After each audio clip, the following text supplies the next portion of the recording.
What's up everyone, Darcblade here with a quick news roundup for Monster Hunter. This covers miscellaneous news for Monster Hunter World, Monster Hunter World Iceborne, Monster Hunter Stories 2, Wings of Ruin, and Monster Hunter Rise. This is also for the week starting the 22nd of October 2021. So let's jump into this. First of all, in regards to news for Monster Hunter World and Monster Hunter World Iceborne, there are two bits of information to cover here. Firstly, the safi'jiiva siege has made its way back to the game. We no longer have access to the Kulfthruf siege as well as the Kulfthruf Master Rank event quest. Instead, we have access to safi'jiiva, which gives us the opportunity to earn the safi'jiiva weaponry and safi'jiiva armor. If you're into elemental builds, I'd strongly recommend going for the safi'jiiva armor, but the choice is always up to you. But what else is available in Monster Hunter World Iceborne? Well, we have a seasonal event currently going on, the Fun Fright Fest in the Celiana Gathering Hub, or the Autumn Harvest Fest going on in the Astera Gathering Hub. Regardless, these give us daily limited bounties, as well as opportunities to earn tickets that can craft various laid armors, and more. As always, there are dedicated videos on these seasonal events elsewhere on the channel, so check them out if you haven't already done so. But that's about it for Monster Hunter World and Monster Hunter World Iceborne. Let's quickly move on to Monster Hunter Stories 2. Now there are a few bits of information to cover for Monster Hunter Stories 2.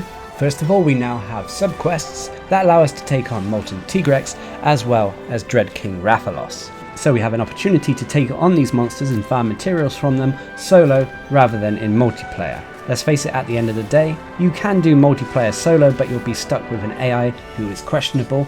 And let's just say the NPCs who we have access to in the solo version of Monster Hunter Stories, so Kyle, Roberto, so on and so forth, are a lot more capable.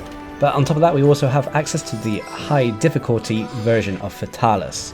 Again, this is a multiplayer quest, and at the moment it's currently the hardest challenge in Monster Hunter Stories 2. But as a reward for taking on this monster, of course, you get materials, as well as an opportunity to get various deviant eggs. So that is something to be aware of.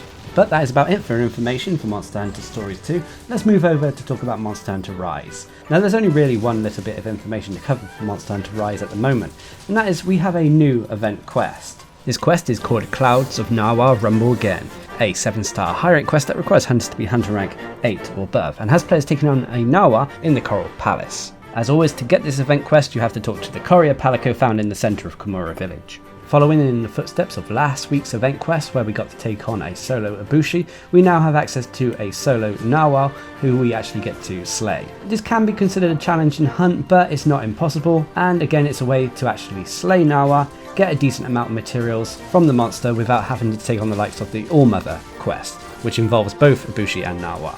Also on top of that, a quick side note that in terms of rewards there isn't anything special, but this quest does reward you with guild tickets, so it's a decent way to farm them. But that about wraps up this miscellaneous information for Monster Hunter. What are your overall thoughts? Leave a comment down below, and until next time, I've been Darcblade, bringing you a quick news roundup for Monster Hunter. Hope you enjoyed the video, thanks for watching, subscribe and like for more.